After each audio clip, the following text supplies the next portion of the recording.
Hi, welcome to episode 47 of the American Tributaries podcast, where to break out of the bubbles we all live in, we're using modern technology to explore the various currents of people in our great country, kind of like a 21st century Lewis and Clark journey.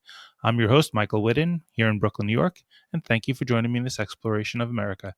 Today, I'm delighted to be joined by Kepler Knott, who lives in Raleigh, North Carolina. Kepler has started a organization called Community Corps, which is dedicated to, promoting summer citizen boot camps. We met through the great organization Bravery Angels, I think a couple of months ago or last year. So, Kepler, thanks so much for joining me today. How are you doing? And could you share a bit of your story? Yeah. Hey, Michael, thank you for having me. I'm thrilled to be here. I hope I'm coming through okay. I'm actually in Seattle today for work. That's the hotel background. And yes, I can. So I know we share a passion for civic engagement and the importance of, being advanced as citizens to align with all the other ways that our country, I think, is so advanced. Um, a little bit about my background for you can I won't wind on too long. You can cut me off as needed. No, please. I grew up in Memphis, Tennessee. I have a lot of family spread out in different places, Midwest, South. I went to school in the South, in North Carolina. In fact, just happened to be back there because I met my wife in Atlanta. And I'm 50 plus years old. And in that time, I've been involved in technology and Silicon Valley stuff. I've been an analyst. I've been worked at 2 startups, so got to do part of that culture and world. I was a school teacher for a little while because I feel like that's an important topic that meshes up with the civic engagement theme that I know we both care about. And it was a way for me to try to learn and also give back. I was in the military for a while, also as a volunteer citizen soldier. So I feel really lucky that I've been able to and wanted to do those things, and it has given me a lot of, as I'm sure it has a lot of people that listen to and participate in this podcast, a lot of hopes and a lot of concerns about sort of the state of things in this country. So anyway, I don't know if that's enough or too much of an introduction, but I'll leave it at that for now. No, that's great.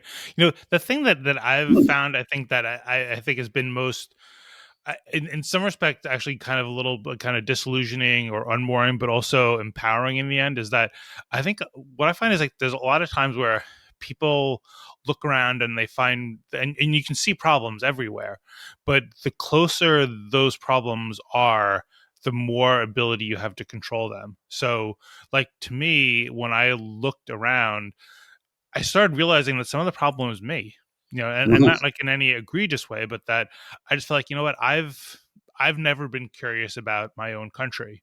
So if I don't understand it, it's not everybody else's fault. It's my fault. Um, if there's been, extreme dialogue or yelling or curses or anger online, it's not everybody else's fault. It's my fault. I've been doing it too. Um, and if there's people being closed-minded about ideas, I realize like I've been closed-minded about ideas. It's my fault. I can't control anybody else. I barely can control myself, but I got to start with, with what's closest to me, Yeah. and that's me.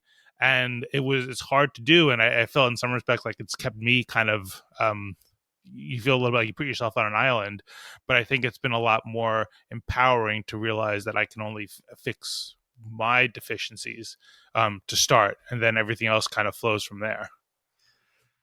So that's really interesting. And there's a couple things I'd unpack about what you just said, just by way of conversation. There's that phrase that change begins with me, right? I think that is definitely true. As far as the environment in which we find ourselves, this country, our various communities, which I know are the same and different based on where we live and where we come from. I think there is an awful lot to understand about this country, and it's complicated, and never before has such a diverse group of people with so many different interests been sort of put together, grown together, come together. And that's something that I think we have to remember, because it's hard to make apples to apples comparisons. I do think there's a tendency for us to self-flagellate a lot and beat ourselves up. And that's not to say we don't have problems, individual or systemic. We do.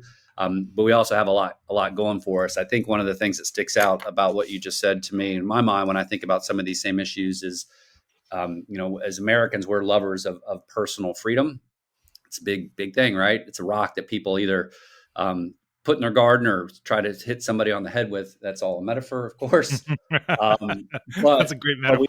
we also have a personal responsibility, right? The flip side of personal freedom, why we, you, me can be free, is because we live up to our responsibilities and our obligations. And some of those are self-perceived, some of those are put upon us by, expected in society. But when you say, hey, it's my job to go out and learn about these things, I could not agree more, because there's a lack of awareness among and with each other, and that leads to a lack of trust. And that, go follow that chain, and you get some pretty bad situations in any community and in any country. So I do take hope in that same thought. And at the end of the day, you can only control so much. To your point, and so we all have that obligation, I think.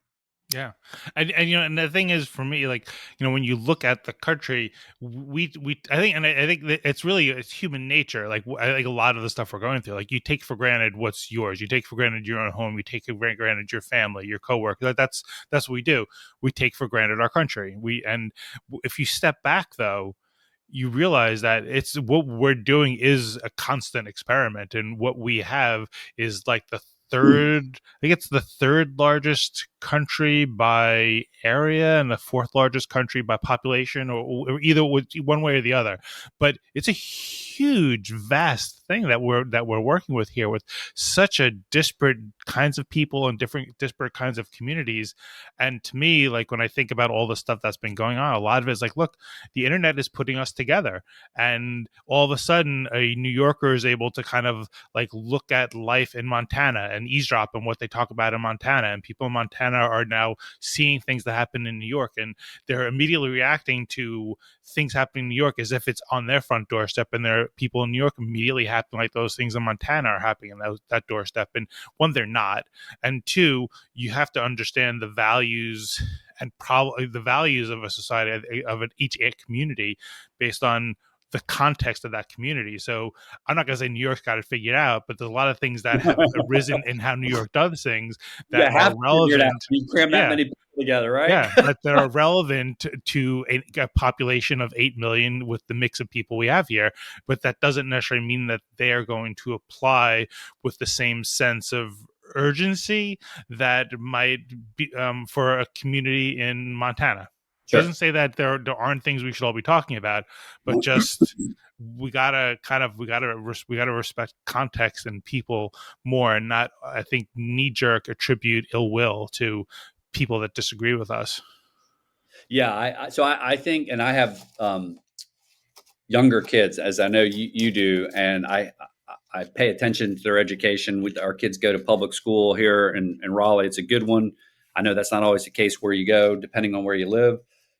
But I guess a simple way of saying it would be fact checking, but like critical thinking in the age of the internet, like the amplification of all the negative and the way the algorithms work, that's a whole different thing we could unpack. I know that's not our topic, but that's really hard to overcome. And the fact that despite being highly networked through social media, kids and humans in general aren't necessarily more connected.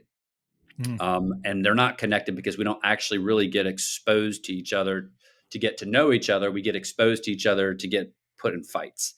exactly. Um, and this is not a shill for community core, and that's just part of our conversation. But community core is designed as an in-person citizen boot camp, not in a military sense, but in a lot of ways similar, for America's youngest adult citizens, to bring people together who would never otherwise meet. Like the kids in Northwest Raleigh and the kids in Southeast Raleigh, they're in the same community, they're in the same city, they live in the same ecosystem, literally, but they don't play sports against each other. They don't come across each other, and so they don't understand each other. That's a no brainer. But like, if we're going to hold together as a union, like we have to do that. And you were in the Navy, if I recall. I was in the Army. Yeah.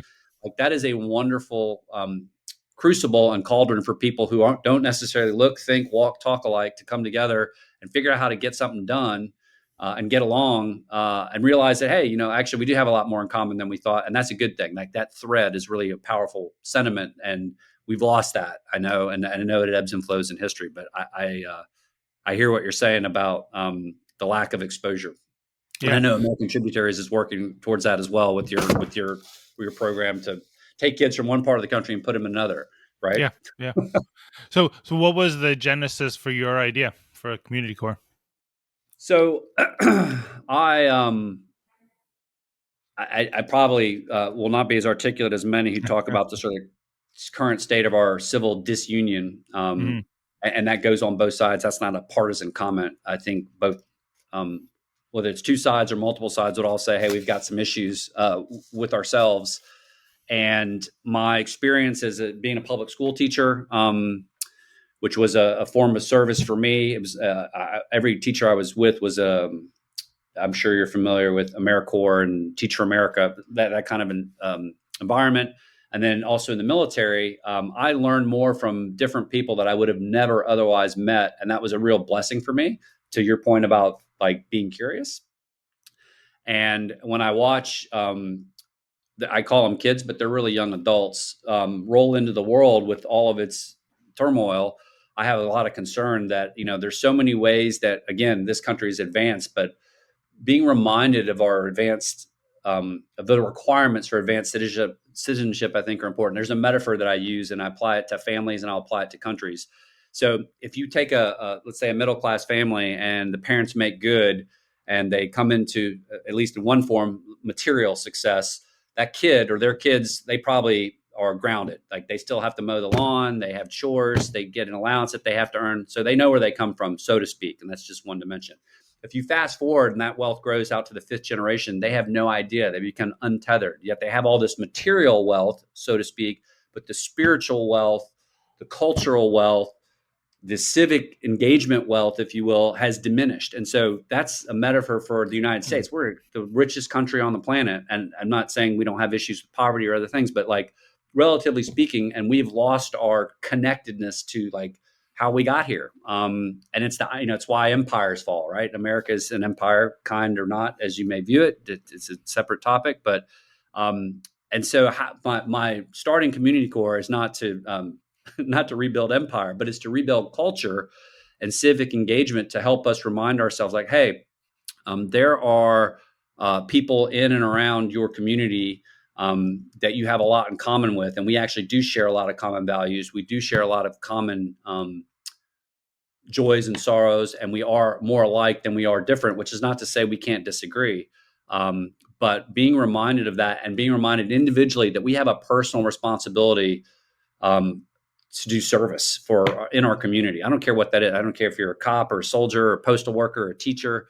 I'm a huge believer in universal service. And so community core is sort of a bottoms up approach. It's not a backdoor approach, or it's not trying to be sneaky, but like, hey, let's have universal service on a local basis, on a community by community basis, because it's really hard to do top down. I mean, you saw last time we tried to have a draft in this country.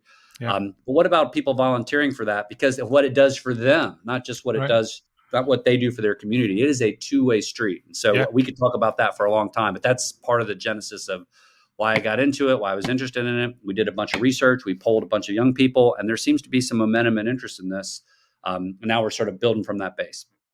So, what would a program be like if somebody signs up? Is it like 2 weeks, 4 weeks? Are they all brought together, living together, or is it like people like how does that work? Yeah, so I can tell you how I would like for it to work, and this is based on some research and conversation how it might work, and there might be a disparity there. But think of it this way. So, um, from 18 to 22, or in this case 25, you have a whole swath of people. Some people are going to go to college, some people are not. Some people need to earn a living quick. Some people have more cushion than others, depending on their socioeconomic circumstances. All those people from in those age groups, if I wanted to target them and say, hey, come give your time for 2 years, that's just not going to work. You usually have upper middle class kids going to do stuff like Teach for America, and that's great. But you don't get a mix of people. So our idea is to have it in the summer. So just whatever your life path is, you could attend. It would be 6 to 8 weeks. We would pay people to do it. And you would go through a curriculum that was part physical, part spiritual, part educational. This is a nonpartisan thing. So we're not, this is not about indoctrinating anybody into anything. It is simply about getting, again, young adults, kids, if you will, together from different backgrounds to go through things together so that they develop as individuals and they also develop as community members and their sense of community. And so there's a whole curriculum around that with guest speakers. It is modeled a little bit after OCS, which I went through in the Army Officer Candidate School, but these are all volunteers, right? Nobody's trying to weed anybody out here. So is everybody at OCS. Yeah, that's right. That's right. That's right. That's right. Yeah. But they are trying to weed you out So there, right? So, yeah. And look, I appreciate your asking that. And I know it's just part of the conversation. Community-core.com. There's a plan there. There's the research there. We are open and interested in ideas and people's input and direction. Because at this point, we just got our 501c3 tax exemption. We are newly launched. So I think there's a lot of people out there. And I know we're going to talk about this at some point in the call, but that there is a lot of energy in the middle. And I mean that in a political sense of well-meaning, well-grounded, caring people that are doing lots of things in this country. And we did to try to find out if there's something like this, because I'd gladly go join it. I haven't found anything yet, but I'd love to hear from others who possibly listen to this. But that's just, I'm trying, just like you are, to harness that energy for the better of our kids, ourselves, our communities, and our country. Yeah. And you would do this like kind of like community or by community. So you would do something like this in Raleigh, or you might do something. Our idea is to build it first in North Carolina because we just happen to be there. It's also a pretty friendly state in terms of community foundations. And, it's America's most military friendly state, which is somewhat tangential, but has some relation. But you build a playbook, and then you go to Des Moines, and you go to Los Angeles, and you go to Atlanta, and you go to New York, right? And then at some point, the kids from Atlanta go hang out with the kids in New York, just kind of like you're doing. But even in your own community, literally in Raleigh, which is several 100,000 people, there are entire groups of people that don't associate or mix with other groups of people. And you don't have that. To your good point earlier, in New York, you kind of have to mix with people at some level. But if people are becoming more isolated, and that's to me a dangerous thing, because it shuts down the opportunity to have conversation. Yeah.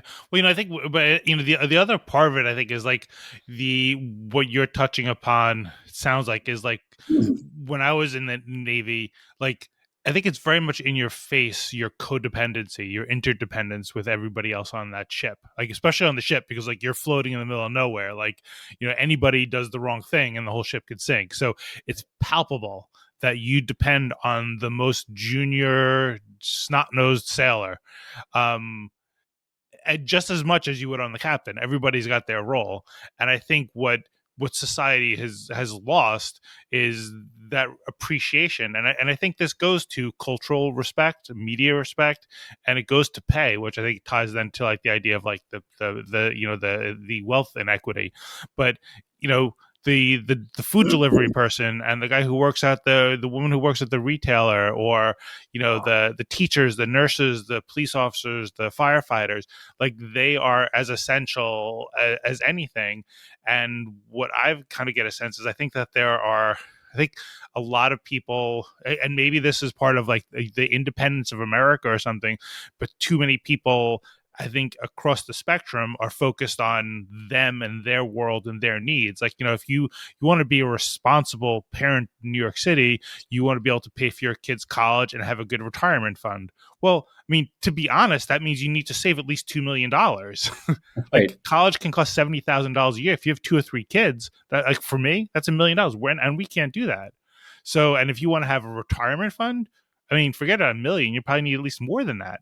So you're going to spend your life saying, I need to get more salary. I need to pay for my 529. I'm going to work, and I've got to work at night. And you kind of put your head in the sand of taking care of yourself. And I did that for the first, 50 years of my life. And some of that is natural. You got to get your life started. You got to go to college. You get married, you have kids. But I think like at least I felt like it, all of a sudden I looked up and I was January 6th. I really did it, where I'm just like, you know what? I can't do this. I cannot have my head in the sand anymore. I've got to take it out and I've got to do something. I'm not going to wait for anybody else to do it.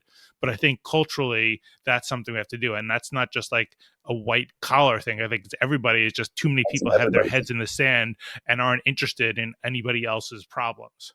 they've got their own, but they have their own problems. I'm not belittling the problems that they have and the pressures that they have, but I think that that's part of the issue, and we need to kind of come together a little bit. And I don't, you can't force people to do it, but I think you can kind of model the behavior, or at least give opportunities for people to do that. At least that's where I'm coming from. I think that's a great. I think you can invite them to do it. Is how I think of it. To your good point, and then you can inform that process. We can all inform that process. But that hamster wheel, it's ironic because back to our point, probably no country in history has been as wealthy as this country, for good or for bad.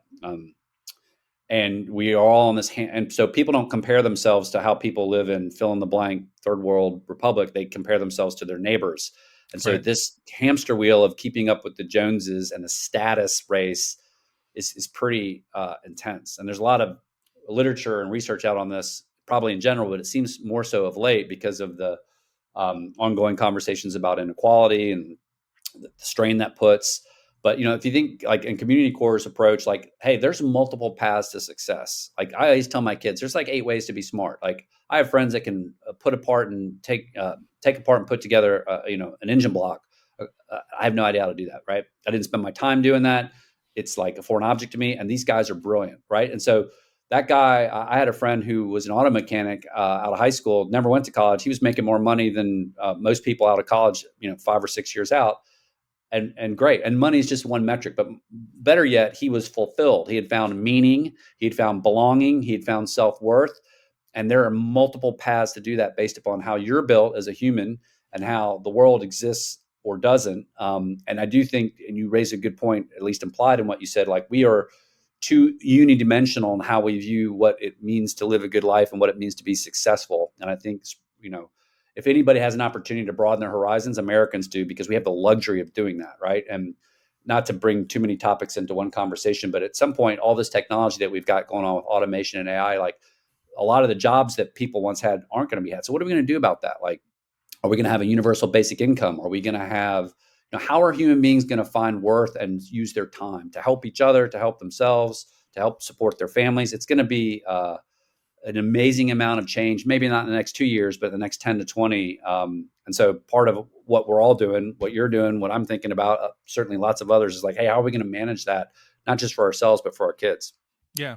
And and I think to what you're saying, like, that point is one of the things that I find, and like I see it unfolding like in like colleges. We've been going to visit some colleges with my daughter, I don't because envy she's you that. I haven't gotten there junior. yet, Yeah, but I can only I imagine.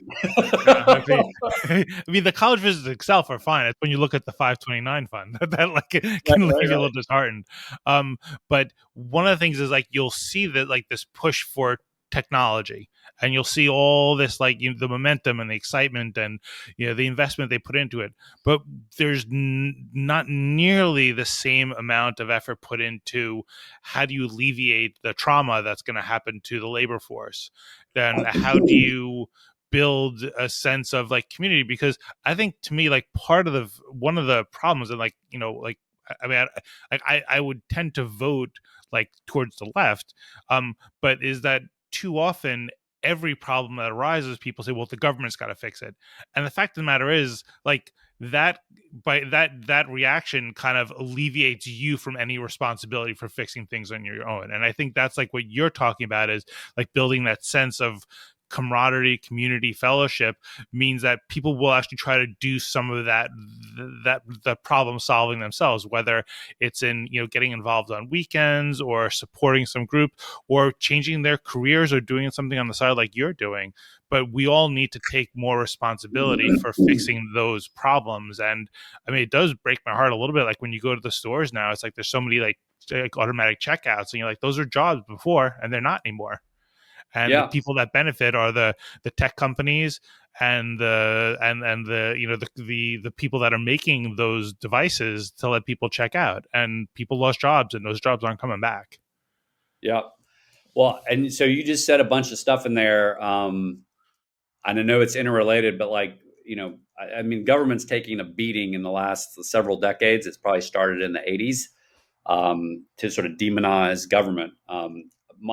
People talk about bad government, and we have our share, as do lots of places, is sort of the human condition. My solution to that is not no government; it's just better government. And Yeah. so, how do we, it's a profession, right? And there's a lot of amazing people in government that do a lot of amazing things that nobody ever hears about. But we need regulations, and both sides of the fence, if you want to say it that way, would say that, and both sides benefit from that. We need investment that are investments in things that we share in common, whether that's infrastructure or schools, et cetera. I mean, you take technology and look at Facebook, Amazon, Google. Who built the internet, right? It was Yeah. your tax dollars. DARPA. That's where it Yeah. started, right? So like Right. there are huge payoffs for things like space programs and internet funding and schools and proper policing and all of that. And so we become disconnected from that, and it's just about what you can tear down and not what can you thoughtfully build up in the context of how the world is changing. And that's a hard task, right? But Yeah. it's just, yeah, it is. I mean, it is exciting and it's daunting at the same time. Yeah. Well, and to me, like even part of it, like, you can sit here and I think to me, my focus on the podcast is trying to talk to people who are trying to build these bridges, or talking with people in different areas, or talking to people who are in professions that are not white collar. Because I think a lot of the momentum for the kids who are excelling the most in school is like go on to a good white collar job. And I think this what I'm trying to do is redirect some of the tension away from those white collar jobs, but it also isn't to disparage them. I think that like part of this point is talking about how we're all interconnected. So the bankers, they serve a function. The lawyers serve a function. But It's they're not to not the say that center of the universe. but they're not the center of the universe. And I think that the pay disparities kind of have shown that. And like when you think Insane. about it, like and like you see these dialogues, but it's like the CEOs will be like, I'm one of only 50 people, and you need to pay more. And you see it with like sports, and like the quarterback salaries like go up and up and up, because like I say, well, you need a good quarterback to succeed, so those salaries go up. But then a lot of the middle class or peripheral guys are get pay a whole lot less.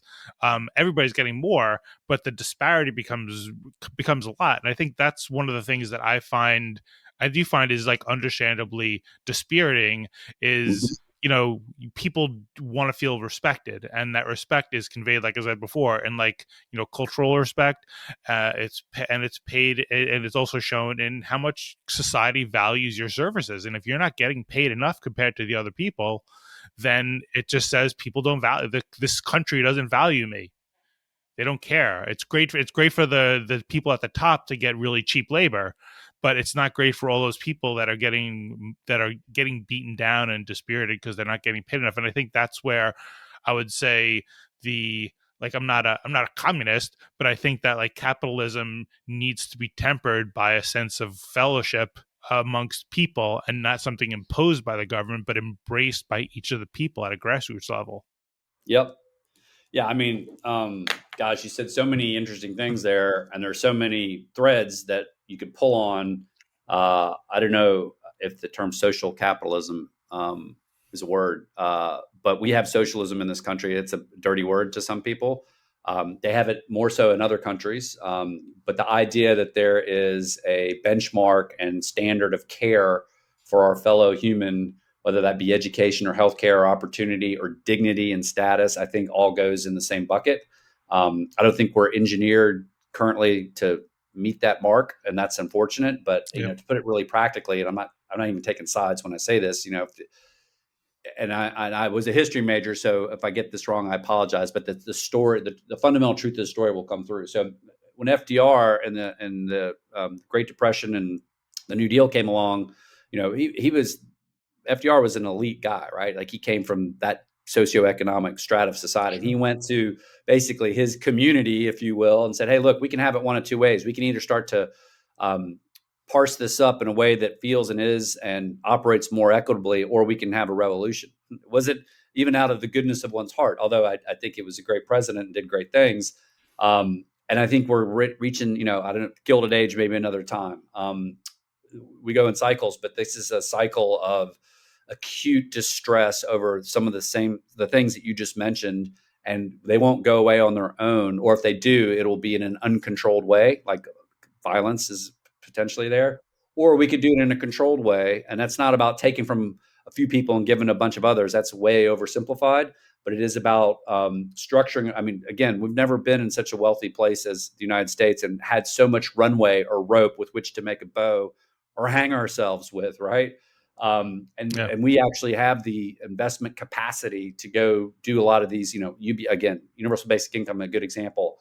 Building out infrastructure. My mom I grew up with a single mom school teacher. I know how much school teacher, and I was a school teacher. I know how much they don't make a year. And it's crazy because we say one thing with our words and we do another thing with our Right. lives. Yes. And yeah, there again, I Yeah. don't want to rant overly, but No, no, yes. but no, but the other point of that is like we're not even raising our kids to be in that. Like I in my community, I can't really think of many people who are saying I'm raising my child to be a teacher or a nurse or a police officer or a firefighter. I mean, Yeah. that's just not what you do. You raise your child because I mean, and I don't know where this happened, but you raise your child to go to not just college, but the best college possible. And if you don't get into Harvard, then all of a sudden you fell short. And I mean, and I know that it's not that common. Like, you replace Harvard with Duke or whatever it is, but there's this kind of push to where it's this or nothing. Yeah. And that's a real shame. Well, and I think so, first of all, working backwards from some of the things you just said, I think the brand of higher education is way overpriced and overrated. There was a political pundit whose name I won't say because it would light up a lot of people, and I don't actually necessarily agree with a lot of stuff she says, but she had a really interesting statement. She said, "Hey, go take your SATs and apply to colleges." And when you get your acceptance letter from Harvard or Ohio State or wherever you can get into, go show that to an employer and you're ready to go. Like, you don't have to go to college. And that was a bold statement. She was saying it to make a point. And it was, I thought, a good point. But what we try to raise our kids to do, what I try is like, how do you help this is going to sound a little philosophical, how do you help them achieve their full potential as Yeah. humans? Yeah. And so right now it's like, well, that has a lot more to do than maybe it should with material success. Now we all need some level of Yeah. material wealth, but there's a threshold there. Once you exceed a certain amount, there's not actually a correlation of greater happiness or greater contentment, but you need a minimum, right? You gotta, if you're thinking about the heat and the phone and the air and the food, like you don't get to think about it. Your hand is right in front of your face. That ain't no way to live. Yeah. But we are trained in our training, continuing ourselves over the last several decades to like one path to success. To your point, like you got to do this or else, and it's a zero sum game. You either win or you lose, and that's just not the way life is. That's not the way it should be. And I know we're not the only two people that think that way, and we can also say we think that way and act another. It's a hard thing to figure out, right? Yeah. It's a hard thing to No, figure out. and I think that's, I mean, part of it is also, like, I guess the humility part of what I've been thinking about is like to realize like nobody's perfect. I mean, during the course of your day, during the course of your life, there are different times in your life where you can focus on something and can't focus on something. But like, to me, I think it's more about just trying to keep that conversation going and keep those ideas going where it's like, no, you can play a part here and you don't have to have that job that has you working 16-hour days. And if you're worried about the state of the country, if January 6th troubled you, it's not up to other politicians to do something. It's a part, I think, for all of us to say, what have I done differently? And not everybody can do it, but Yeah. everybody should be asking themselves honestly and thoughtfully, what can I do differently to make sure my country is a strong one and it guys progressing the way I want it to for my children. And one where people are so upset that they storm the Capitol is not the country I want for my kids, but nor is it one where people are just shouting at each other and angry. And we go with presidential elections and election cycles where it's just like winner tries to take all and the other side tries to obstruct, and then the other way around. I mean, that's not a functional democracy, and we all not only contribute to that in terms of the public dialogue online or amongst ourselves, but by electing the same idiots that are out there doing that. Yeah. So uh, that mindset that you just described, of which you are emblematic because you have chosen to do something else with some of your time. So there's do nothing or there's do everything, but there's a lot of stuff in between. Like we can all do something. I totally agree with that, and I think, as you probably would imagine, and we do what we can. I also think that doing what you're describing is not a charitable act of service as much as it is an act of self-preservation, not just for the individual, but again, for your kids, as you say, Yeah. because history and linear forward progress is not a given. And Yeah. if you travel the world, or if you're in the military, if you get exposed at all, you know that nothing's guaranteed in life, and all sorts of craziness can happen. Yeah. And so we built this great experiment that continues to be great. I think it has its struggles, but it's really, the rivets are popping on the plane, and we got to work on the plane while it's flying, right? And this is one of those critical times in our history, not just of the country, well, of us as individuals, as communities, as a country, but there's still an inordinate amount of foot traffic that comes into this country from other places, and there's a reason for that. So we have an obligation, like as a role model, not that we're not superior to anybody, but as that experiment that you so well described is something that more often than not people want to participate in, and we're screwing it up. That's as simple as it.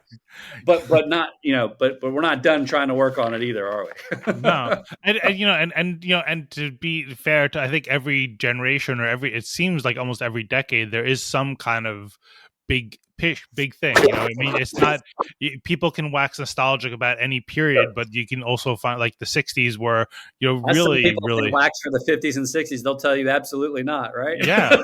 But even like, just think about like the 1950s, like in terms of living with the specter of like, the Cold War. I mean, nuclear atomic bombs being tested out in the atmosphere, and like living with that prospect of like imminent death, and still recovering from like what's a post Cold World War II like Europe going to be like, and everything. And the '60s, and so every era has had its existential crises, and I think this is ours. And I think it's what's actually quite empowering is to say we have control. There is no external force here that you can sit here and blame Russia for it, for manipulating social media, or China with TikTok, but we're the ones who are putting the content on those platforms.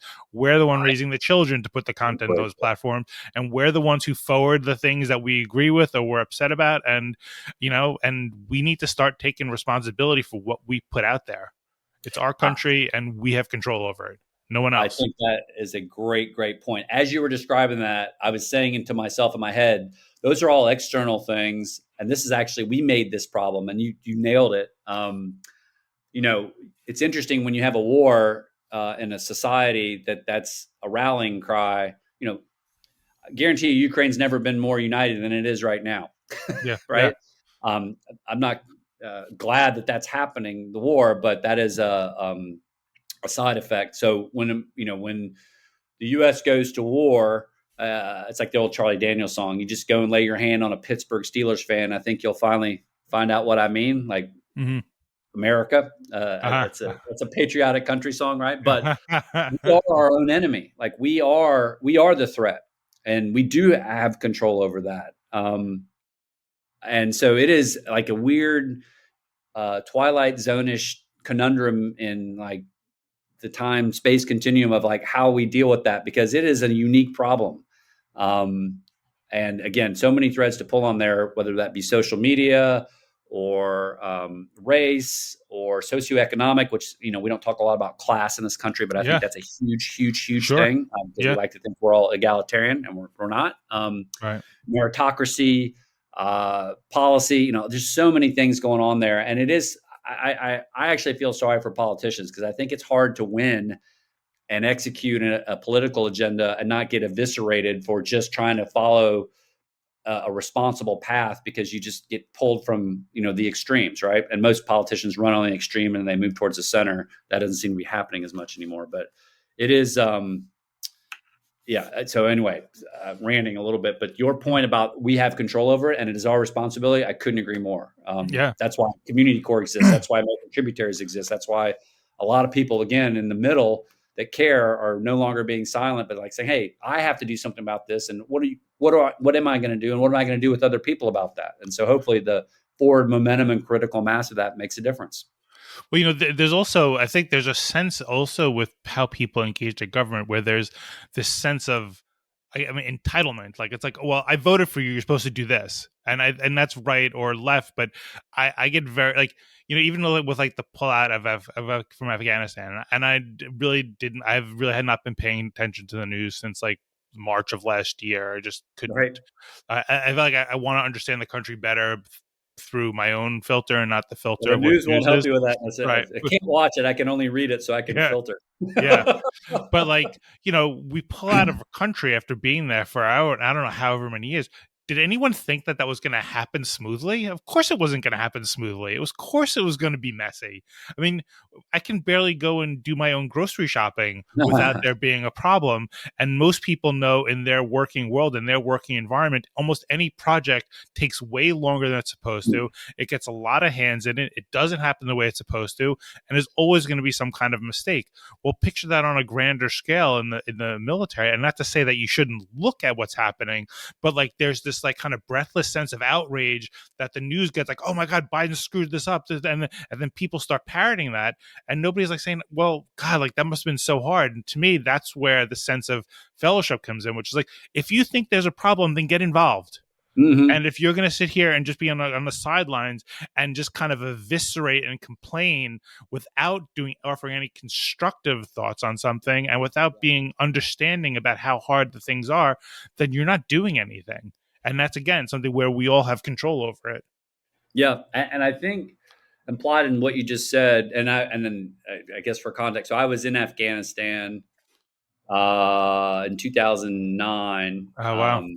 And when I got back, I went and visited my congressmen and senators and said, "Hey, I'm not sure what we're doing there, but it doesn't look like we have." I was trying to do something with Mm-hmm. one sort of singular voice, and that went as you might expect. I mean, you can get a meeting, but then the Armed Services Committee meets and does what it does. But my Right. larger point there is that there's so much nuance, and no one gives anybody the benefit of the doubt. So I think we should have gotten out of Afghanistan, and I think we did it poorly. But I don't Mm-hmm. throw the baby out with the bathwater and say, well, this is all a mess. So there's like, it's like Rodney King. Like I think Rodney King did, I'm sorry, O.J. Simpson. I think O.J. Simpson did it. And I think that he was framed by the police. Mm-hmm. Like Yeah. both things are true, right? Right. And Right. we don't, our social media world and our binary, I win, you lose, doesn't allow for any nuance or shared like, okay, well, I can concede that like there's the world's complicated and it's only getting more so. And we don't, and once it doesn't fit our narrative, then we shut it down. And that's what keeps conversations from happening that would actually help solve problems, which is what part of what I take away from what you just said. And we're losing that ability, right? Right. As a society. Yeah, yeah. So I mean, it's it's again, it's complicated, and that's the, I think the again, the humility is to recognize that, and maybe it's also there's so much going on, you don't know what to do. Like the more you get, the more information we get, the more like, oh my god, there's this trouble, there's this trouble, there's this trouble. I think in some respects, like societally, we are a bit whiplashed and have a little bit of PTSD. I mean, especially after coming Oh, out for of sure. like the pandemic, which despite what people might think, I mean, that was a pretty extreme experience for a lot of people. Um, so, For but sure. I do think that what like what we're doing here with like the podcast and what you're doing and the ability that anybody does really with just a computer, you can do so much. And I think that goes back to this idea of like we have the power to do good with the technology that is easy to blame for the problems. And what I would say is like for me, like the more I've kind of gotten into this like space, and I don't know what you call it, whether it's like unity movement or bridge building, whatever it is. I mean, there are so many good people out there like working expressly on this, and there are so many people that are just trying to be decent people that we all That's kind a of great point. overlook. And Yeah. that's I think where I think it's percolating, and I think it's only getting louder and louder. And I think at some point, I mean, it's interesting, but like maybe I think at some point when things get too big, like if you're looking for politicians to start talking about this, that's when it gets diluted, right? But I think if the people are doing it, that's where it can be more profound because we're taking ownership and we're the ones driving this. Yeah. That is a great point because I take a lot of heart and inspiration and energy from like you and your podcast, from listening to a lot of your guests. And I think I said this to you once when we first met and we were talking about the podcast. I listen to a lot of podcasts and they're usually a celebrity, and you can put air quotes around that, but it's somebody that's, selling a book and I started to listen to all the podcasts in American Contributors. I'm like, these are and this is my shortcoming. So these are so much more interesting than I would have thought. Like Thank everyone's you. got a story to tell, right? And Yeah, like and again, like where people come from and how they think and why they think what they think. Like you really can like get in. It is an awesome experience to have that, and it's hard to make that scale, right? It's the only way to do that is to earn your way into it. You got to have lots of conversations, and you got to keep at it. It's small choices add up, I think is one message I take from what you're saying. And we all have those choices every day that we can make. So I think I do take a lot of heart in all of that. yeah. It's reinvigorating or invigorating. Yeah, and yeah, and the thing is, I think that in terms of the quality of the conversations, is I think that the higher you go, and there's this drive for like, oh, I need to get this famous person or that famous person or this person with this many followers, the more they have at stake, and the more that they don't want to lose what they have, and they're more afraid of like I get alienating people or something, and I think they're more guarded, and the It's more it's conversations ironic, with real right? people, It's like the accumulation of wealth that leads to yeah, weakness. That metaphor of the family I described earlier. It's like yeah, it success begets not more success, but potentially failure and fall. Because and figuring that out is complicated. That's a yeah. great point. Regular people with regular stories that are quite extraordinary, right? Yeah, no, absolutely, and that's what we need to be celebrating. And I do notice that, like, again, it's in media. Like, I'm sure it still takes time, but there's at least kind of a redirecting of focus. Like this, like I haven't watched like Yellowstone, but at least there the camera lens is being pointed towards other things other than a bunch of 20 somethings living in New York City, right? Yeah, or right. or something. So I mean, I think in that respect, it's good, and that's part of the great thing of our country is that our ability to change, and because it is really a country expressly founded on the people, and that's the thing that I think we also like. It's easy, but like the French haven't figured out or this or that, but it's like our country was founded. It was founded by a bunch of white guys, yes, but it was still for them that was revolutionary at that time. In that time in human history, it had never been done before. So that's our Well, it was legacy. built by a whole diverse range of people: black, Right. white, brown, everybody. Yeah. And that's what it is, and that's what it is now. And we make it what we want it to be more than anything else. Because if you live in any of those other areas, they can be like, well, this is Italian for or this is Piemontese, or like there's so much history that holds them back a little bit in what they're doing, Yeah. whereas for us it's what works now for us, and I think that's what makes the country so unique. So I don't know. Yeah, we could. I know we could talk about this for a lot longer, but I feel very I guess hopefully even just have wrapping up this conversation with you. Yeah, I've enjoyed it as well. Yes, yeah. So, but any last things to talk about for for community core for you? What are Um, your hopes of the future?